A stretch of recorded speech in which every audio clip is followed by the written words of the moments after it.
মসজিদের সামনে এমন পরিবেশ দেখলে, এই যে কবরস্থান, একেবারে পাশ ঘেঁষে এমন কবরস্থান দেখলে আমাদের জাতীয় কবির সেই লাইনটা মনে পড়ে যে মসজিদেরই পাশে আমায় কবর দিও ভাই, যেন দূর থেকে মুয়াজ্জিনের আজান শুনতে পাই। তা আসলে আমাদের জীবনে যাই করি না কেন, আমাদের গন্তব্য কিন্তু এটাই। এই কবরের পাশে আসলেই সব ভুলে যায়। আমাদের তো পাপের শেষ নাই। তো হযরত আলী রাদিয়াল্লাহু তাআলা আনহু যখন কবরের পাশ দিয়ে হেঁটে যেতেন, তখন তিনার দাড়ি মোবারক ভিজে যেতেন ভয়ে। সেই জায়গায় আসলে আমাদের কি হবে জানি না। পাপের তো শেষ নেই, কত পাপ করি, আল্লাহু আকবার। পাপের শেষ নেই, আল্লাহ যদি মাফ করে।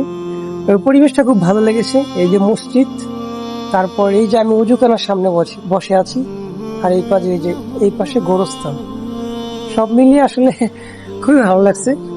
একটু পরে সূর্য ডুবে যাবে, গোধূলির শেষ লগ্ন। আল্লাহ সবাইকে সঠিক পথে কবুল করে নিক।